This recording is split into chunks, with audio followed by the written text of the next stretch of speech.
2018 की Uttar Pradesh investor summit अपने आप में चर्चा का एक विषय बन चुकी है, ना सिर्फ प्रदेश में बल्कि दूर दराज मुंबई, दिल्ली, हर तरह के शहर में।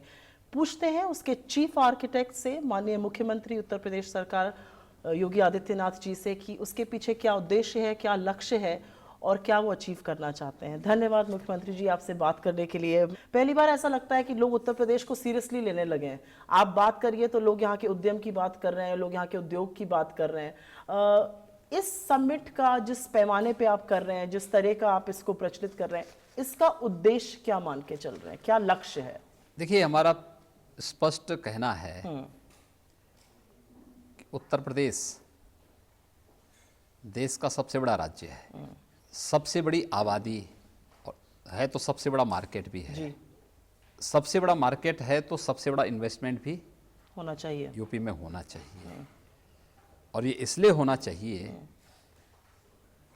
कि जब एक और आदरणीय प्रधानमंत्री जी देश को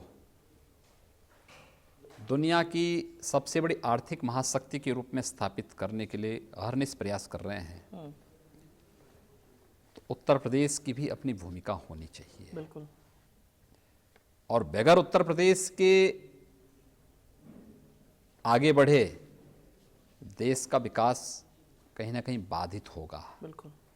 भारत को आर्थिक महाशक्ति के रूप में स्थापित करने के उन लक्ष्यों को प्राप्त करने में कठिनाई होगी।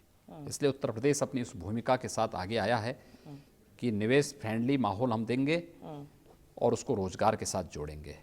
हमारा यूथ, उसकी प्रतिभा हमारी ऊर्जा का आधार है। उसका प्लेसमेंट हो, उसको रोजगार मिले, उत्तर प्रदेश का विकास हो और उत्तर प्रदेश देश के समृद्धतम प्रदेशों में आगे बढ़े, इस दिशा से हम लोगों ने इसको लेकर के आगे किया है। आपने बहुत सही बात कही कि भारत का विकास उत्तर प्रदेश के विकास और डेवलपमेंट के बिना नहीं हो सकता। 16.5% पॉपुलेशन पूरे देश की यहाँ पर रहती है। किन क्षेत्रों को आप फोकस एरिया बना के चल रहे हैं इन्वेस्टर समिट को लेके? मुझे लगता है 8-10 क्षेत्र आपने आइडेंटिफाई, क्या क्षेत्र है वो और क्या सोच है उनको फोकस बनाने के लिए? मेरा ये मानना है कि उत्तर प्रदेश पर प्रकृति और परमात्मा की असीम कृपा है। सबसे ज्यादा यूथ हमारे पास, बिल्कुल, सबसे योग्य यूथ हमारे पास,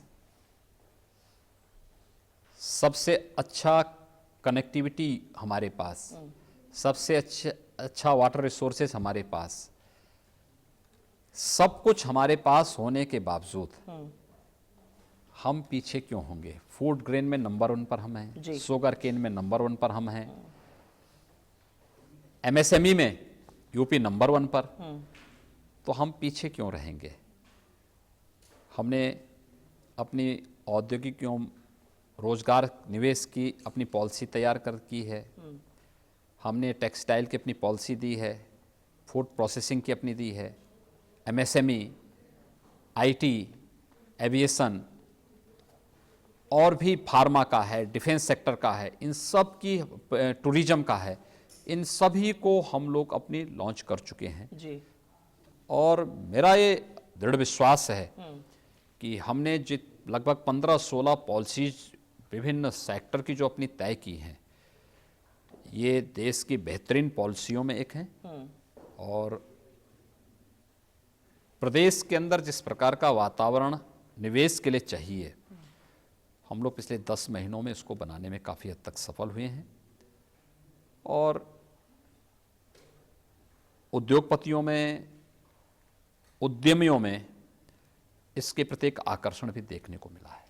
आपके शायद जो वर्स्ट आलोचक होंगे वो भी ये कहेंगे कि आप उद्यम बहुत कर रहे हैं उद्योगपतियों को यहाँ लाने के लिए। एक चीज पॉइंट आउट करना चाहूंगी, जो ईज ऑफ डूइंग बिजनेस आजकल बहुत बोला जा रहा है, उसमें उत्तर प्रदेश 10वें स्थान पे था 2015 में, 16वें पे आया 2016 में। एक होड़ सी है, और जबकि आपने काफी इंप्रूवमेंट करा है, एक होड़ सी है हर राज्य को ऊपर आने के लिए, और वो पॉइंट वाइज होता है।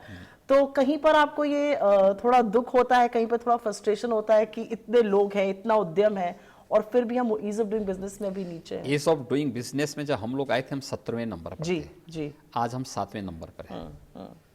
ये 10 महीनों का प्रयास है कि हम इतना कि हम 17 से 7 पे आ गए। और इस जितने हमारे प्रयास चल रहे हैं, पहली बार एमएसएमई को देखते हुए हम अपनी पॉलिसी भी लेके आए हैं, वन डिस्ट्रिक्ट वन प्रोडक्ट की अपनी जिस योजना के साथ हम आगे आए हैं, या जो हमारा इन्वेस्टर समिट होने जा रहा है, जब हम इन सभी को कार्य योजना के साथ आगे बढ़ेंगे, आप देखेंगे उत्तर प्रदेश पहला राज्य है जिसने अपने श्रम कानून में व्यापक सुधार किए। जी जी, जो पॉलिटिकली मुश्किल होते हैं कठिन करने। थे, बहुत कठिन थे, लेकिन हम लोग अपना लागू कर चुके हैं। ये चीजें काफी हमें मदद करेंगी आने वाले समय में। और आदरणीय प्रधानमंत्री जी का भी कहना है कि नियमों को अधिकाधिक सरल करिए, जितना हम सरल कर पाएंगे। मुझे लगता है कि इन्वेस्टर समिट के बाद इस सिंगल विंडो सिस्टम को भी हम अतीत की बात बना देंगे, बिल्कुल। और उससे भी आगे बढ़ चुके होंगे। इसलिए मैं कह सकता हूं कि इस ऑफ डूइंग बिजनेस में हम और भी अच्छे उसमें आएंगे। साथ से मेरी आशा है कि उत्तर प्रदेश नंबर 1 पे आए। मैं इस प्रदेश से हूँ। बाबा, बहुत सारे लोग आशान्वित हैं कि बड़ा तबका एक एफडीआई का, बड़ा तबका एक निवेश का उत्तर प्रदेश में आएगा इस समिट के दौरान। कितने के आशान्वित आप हैं? कुछ मूल्य है, अंकन हुआ है? देखिए, लगभग अब तक 8,000 से अधिक डेलीगेट्स अपना रजिस्ट्रेशन करवाए हैं, और 700 से अधिक एमओयू की कार्रवाई हमारी आगे बढ़ी है जी। ये सारी चीज़ें हो जाएं, हम लोग जो है इसके बारे में एग्जैक्ट फिगर उस दिन हम लोग बताएंगे ही जी।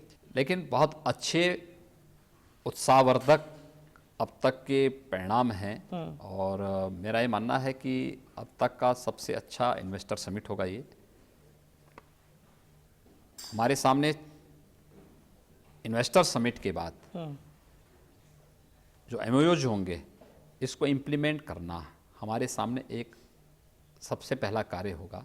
और फिर हम इसको दो भागों में लेंगे। एक तरफ वन डिस्ट्रिक्ट वन प्रोडक्ट के लिए एक टीम कार्य करेगी, एक टीम हमारी पूरी इसको लेके काम करेगी। तो हम बेहतर प्रयास। आपने शायद मेरे मुंह की बात छीन ली, क्योंकि मैं यही पूछना चाह रही थी कि बहुत सारे जिस तरह के इन्वेस्टर समिट होते हैं, एमओयू तो बहुत साइन हो जाते हैं, उसको कार्यान्वित करना ही शायद सबसे बड़ा। के लिए अपनी टीम हमारी पहले ही गठित हो चुकी है। हर एडिशनल चीफ सेक्रेटरी, हर प्रिंसिपल सेक्रेटरी, हर सेक्रेटरी, हर स्पेशल सेक्रेटरी, जी जी, इन सब की जवाबदेही तय हो चुकी है और उनको तय करना होगा एक समय सीमा के अंदर। जो एमओयू तय हुए हैं इसको इम्प्लीमेंट भी करना, उसको क्रियान्वित करने की जिम्मेदारी उसकी होगी, और फिर उसी आधार पर हम लोग उस जवाबदेही को तय भी करेंगे। बिल्कुल। आपने बहुत सारे रोड शो किए हैं इस समिट को लेके, कई शहरों में आप गए हैं, आपको बहुत अच्छा प्रोत्साहन भी मिला है वहाँ से लोगों का। किस तरह का फीडबैक मिला है लोगों से? जो इन्वेस्टर हैं किस तरह की मांग कर रहे हैं, किस तरह की समस्याओं का उन्होंने? उसमें हमारे कुल 6 रोड शो हुए थे, और उसमें जो हमारा पहला जो रोड शो हुआ था उसमें वह बेंगलोर है, हैदराबाद है, अहमदाबाद है, मुंबई है, कोलकाता है। इन सभी में जो रोड शो हुए थे, मैं मुंबई के रोड शो में गया था जी। उत्तर प्रदेश के बारे में जो लोगों के मन में था पहले कुछ भ्रांतियां, देखिए उस प्रकार का माहौल यहाँ पिछली सरकारों ने बना के रखा हुआ था, और जिस प्रकार से प्रशासनिक लाल फीताशाही हावी थी व्यवस्था में, एक फाइल को एक टेबल से दूसरी टेबल में जाने में वर्षों लग जाते थे,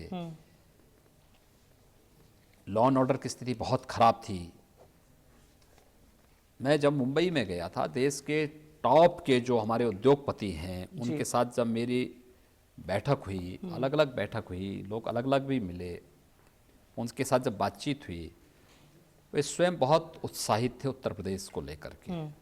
और उन्होंने इस बात को कहा कि देखिए, हम तो उत्तर प्रदेश को लेकर के पहले ही उत्तर प्रदेश को गुड बाय बोल चुके थे कि अब हम यूपी में कभी नहीं जाएंगे, लेकिन हमें जो वहाँ के रुझान मिले हैं, जो वहाँ के बारे में जो जानकारी मिली है, उसको देखते हुए हम ये मान सकते हैं कि उत्तर प्रदेश में अब हमें जाना चाहिए। और हम आपको इस बात के लिए आश्वस्त करते हैं कि हम उत्तर प्रदेश में आ रहे हैं, हम लोग इन क्षेत्रों में कार्य करना चाहते हैं, और मुझे प्रसन्नता है कि उसमें से हर उद्योगपति उत्तर प्रदेश के अंदर आ रहा है और व्यापक निवेश के साथ आ रहा है। कुछ समस्याएं हैं जिनके बारे में थोड़ा सा आपका विचार जानना चाहूँगी। बहुत लोग कहते हैं कि उत्तर प्रदेश का जो भी विकास हुआ है वो नोएडा, गाजियाबाद उस तरह के इलाकों तक सीमित रहा है, पश्चिमी उत्तर प्रदेश में सीमित रहा है, बुंदेलखंड या पूर्वांचल जहाँ से हम और आप दोनों आते हैं, वहाँ पर विकास की वो स्थिति नहीं हुई है और विकास व्यापक होने के लिए वहाँ तक पहुँचना पड़ेगा। तो इस इन्वेस्टर समिट को आप कैसे यूज़ करेंगे कि बाकी दूर दराज जगहों पर जहाँ विकास नहीं पहुँचा है वहाँ पर भी पहुँचे? हम लोग जब यहाँ पे उत्तर प्रदेश के अंदर आज से 10 महीने पहले सत्ता में आए थे, तो हमारे सामने सबसे बड़ा चैलेंज था उत्तर प्रदेश का किसान, जो बदहाल था, जिसको कभी भी उसकी यानी समर्थन मूल्य का दाम भी नहीं मिला था। जी। गन्ना किसानों की समस्याएं थी, कर्ज के बोझ से दबा हुआ था, करा रहा था। पिछले 10 महीनों के दौरान मैं इस बात को कह सकता हूं कि 80,000 करोड़ रुपए हम लोगों ने डीबीटी के माध्यम से किसानों के खातों में भिजवाया, जिसमें फसल ऋण माफ़ी के बाद लगभग 25,000 करोड़ रुपए तो 16-17 के पहले, 16-17 और उससे पहले के गन्ना मूल्य का भुगतान था, हमने भुगतान करवाया। इस करंट सीजन में हम लोग 12,000 करोड़ रुपए का गन्ना मूल्य का भुगतान अब तक करवा चुके हैं। और इसके साथ लगभग 6,000 करोड़ रुपए गेहूं क्रय केंद्र के माध्यम से हम लोगों ने किसानों के खाते में भिजवाए। 6,200 करोड़ रुपए से अधिक पैसा अब तक हम धान क्रय, लगभग 41 लाख मीट्रिक टन धान का क्रय अब तक हम कर चुके हैं, इसके माध्यम से हम लोगों ने उनके खाते में कराया। जी। किसानों को हम लोगों ने सोलर पंप उपलब्ध कराने की एक कार्रवाई, लगभग 20,000 सोलर पंप उन किसानों को उपलब्ध करवाए।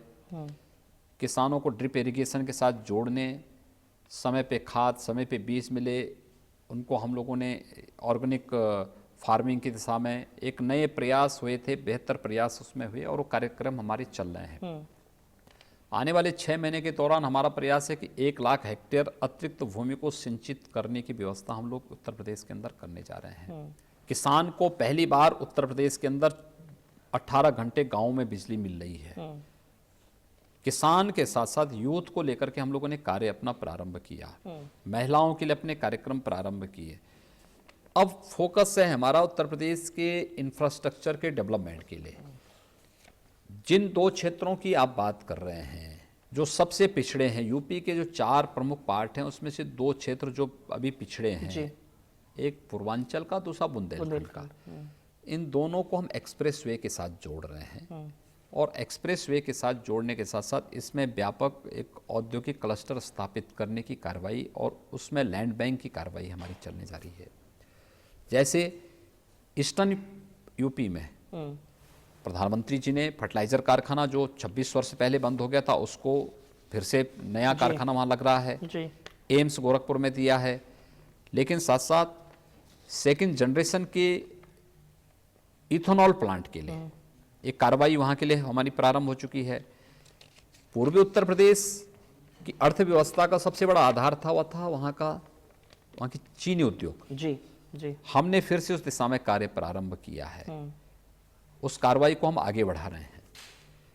वहाँ के बंद पड़े उद्योगों को एक बार फिर से हम आगे बढ़ा रहे हैं।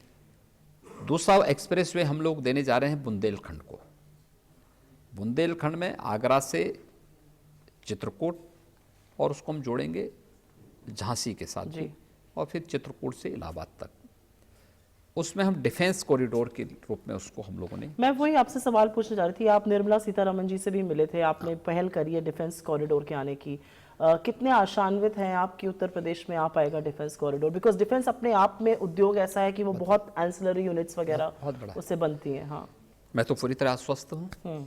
हम अपना प्रस्ताव भेज चुके हैं और मैंने लैंड आइडेंटिफाई भी किया उसके लिए जी। हमने भारत सरकार के सामने अपना प्रस्ताव दे दिया है और मुझे विश्वास है कि डिफेंस कॉरिडोर यूपी को मिलेगा और हम यूपी के बुंदेलखंड को डेवलपमेंट की व्यापक संभावना के साथ जोड़ पाएंगे।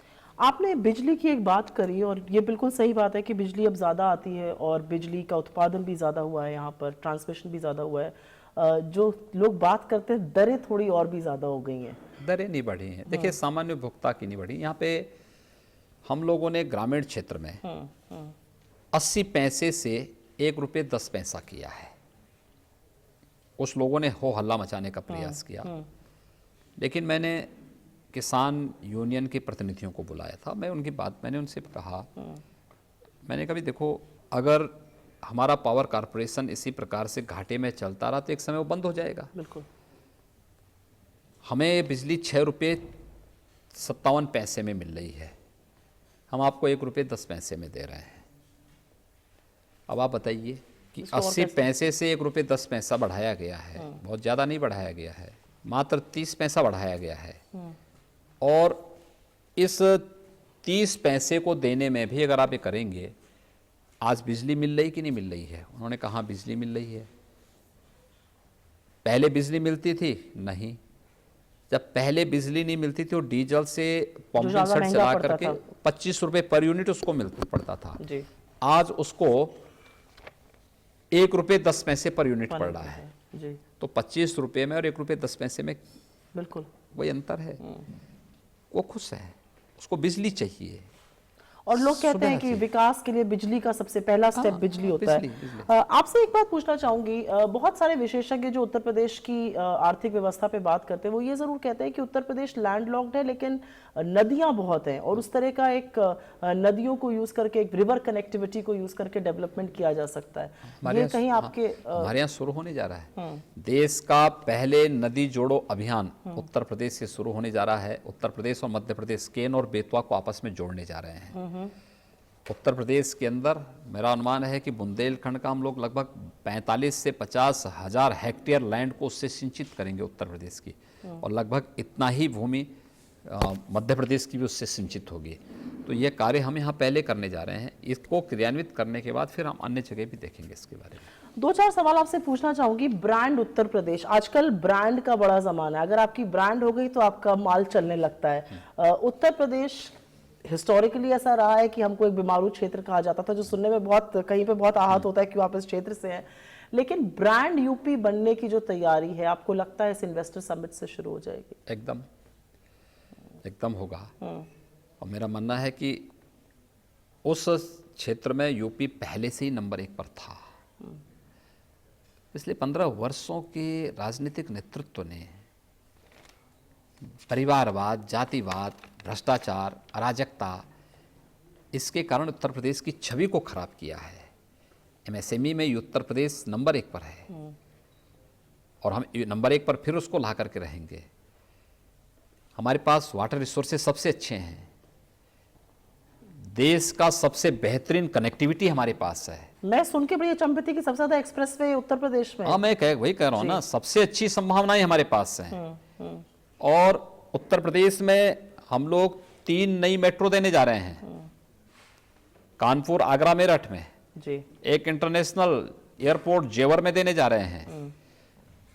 तो उत्तर प्रदेश में संभावनाएं बहुत हैं। इसके अलावा फूड ग्रेन में नंबर 1 पर हैं, फूड प्रोसेसिंग के लिए यानी बहुत अच्छा सेक्टर हमारे पास है। उत्तर प्रदेश के अंदर जो व्यापक सबसे अच्छा यूथ हमारे पास है, योग्य यूथ हमारे पास है। मुझे लगता है उत्तर प्रदेश के बारे में बहुत सी जो भ्रांतियां हैं वो अपनी तरफ है, लेकिन उत्तर प्रदेश का प्रचार प्रसार भी नहीं। जैसे मैं खुद उत्तर प्रदेश से हूं, मुझे नहीं पता था कि हमारा प्रदेश तीसरा कपड़ा उत्पादक है। ये पहली बार मैंने सॉफ्टवेयर में उत्तर प्रदेश नंबर 1 पर है देश में। एमएसएमई में नंबर 1 पर है यूपी में, फूड ग्रेन में नंबर 1 पर है, डेयरी में नंबर 1 पर है, लेकिन इसको प्रमोट नहीं किया गया। मुझे लगता है कि इस इन्वेस्टर समिट से शायद काफी भ्रांतियां टूटेंगी और बदलेंगी। बहुत लोग कहते हैं कि उत्तर प्रदेश अपने आप में इतना बड़ा है, इतना बहुसंख्यक है, 20-22 करोड़ लोग रहते हैं यहाँ पे, शासन यहाँ पे करना बड़ा मुश्किल है। आपका क्या एक्सपीरियंस रहा है? हमें तो कोई कठिनाई नहीं हो रही है, बहुत अच्छे ढंग से चला रहे हैं। पिछले 10 महीनों के दौरान हमारी पूरी मशीनरी, देखिए उसके लिए आपको पिक एंड चूज की अपनी उस रणनीति से हटना पड़ेगा। मेरिट को ध्यान में रखना पड़ेगा। मेरिट को ध्यान में रख करके आप कार्य करिए, पूरी निष्पक्षता के साथ कार्य करिए। एक दूसरा, लॉ एंड ऑर्डर के मामले में आप संतुष्ट हैं? जिस उत्तर प्रदेश में हर सप्ताह 2 बड़े दंगे होते थे, पिछले 10 महीने में एक भी दंगा नहीं हुआ। जिस उत्तर प्रदेश में अपराध और अपहरण एक उद्योग था, पिछले 10 महीने में एक नहीं हुआ। लेकिन हर अच्छे कार्य में और अच्छा करने की संभावना है। इसको और अच्छा किए जाने की आवश्यकता है। हम उसको उस दिशा में करने जा रहे हैं, उस दिशा में हमारे प्रयास। तो आपसे एक सवाल पूछना चाहूंगी, आप सुबह 4 बजे से उठ के काम करना शुरू करते हैं, रात को 12 बजे तक काम करते हैं, शायद उसके आगे भी करते होंगे, कहीं पर फ्रस्ट्रेशन होता है कि बाकी मशीनरी उस स्पीड पे चल रही है कि नहीं? देखिए, या आपको लगता है कि आप चल रहे हैं, एकला चलो और कहीं तो कैचअप हो ही जाएगा? देखिए मेरा ये मानना है जिसकी जितनी क्षमता हो उससे उससे अधिक की उम्मीद मत करिए। एक चूहे से मैं उम्मीद करूं कि हाथी का बोझ ढोके जाए तो ये तो बेकार है। यानी मुझे लगता है कि वो सोच मेरी ही गलत होगी। लेकिन हाँ, जितनी उसकी क्षमता है उसका बेहतर उपयोग अगर वो करता है तो हमें उसका अभिनंदन करना चाहिए और उसको आगे बढ़ने के लिए प्रेरित करना चाहिए। 2 सवाल आखिर में पूछना चाहूंगी। एक है कि आप उत्तर प्रदेश को प्रेजेंट कर रहे हैं कि यहाँ पर उद्यम आए, यहाँ पे उद्योगपति आए, यहाँ पर उद्योग लगाने के साधन हैं, सुविधाएं हैं, और आप टूरिज्म को बढ़ावा दे रहे हैं। आप ताजमहल की हम लोग बात करते हैं, आपके पार्टी के लोग कहते हैं उसको ध्वस्त करके तेजो महल बना दो। ये कहीं अपने आप में फ्रस्ट्रेटिंग है कि आप एक मैसेज देना चाह रहे हैं, दूसरा मैसेज जा रहा है। देखिए, किसी की जवान को बंद नहीं किया जा सकता है। सरकार हमें चलानी है और ताजमहल हो या कोई भी अन्य हमारे लिए हेरिटेज हो या इको टूरिज्म का स्पॉट हो या फिर स्पिरिचुअल टूरिज्म का, मुझे लगता है कि ये हमारी विरासत है। ये देश आस्थाओं से चला है, बढ़ा है, आगे चल रहा है,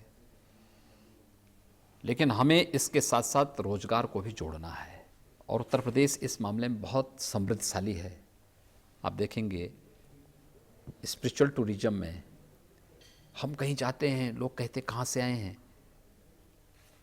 अयोध्या से नाम जुड़ता है, बिल्कुल, काशी से नाम जुड़ता है, मथुरा से नाम जुड़ता है, भगवान बुद्ध से जुड़ी हुई, यानी पूरा दुनिया बुद्ध के पीछे आ रही है। और हमारा सबसे अधिक जो बुद्ध से जुड़े हुए प्रमुख स्थल हैं वो हमारे यूपी में हैं, ईस्टर्न यूपी में हैं।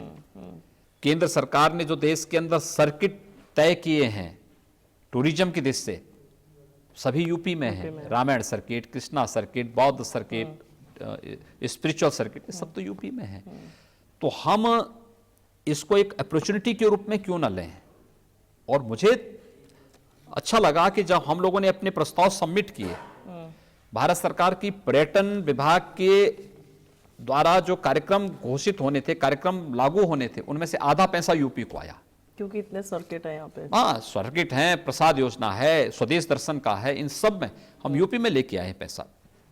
पैसा यहाँ यूपी में लग रहा है आज।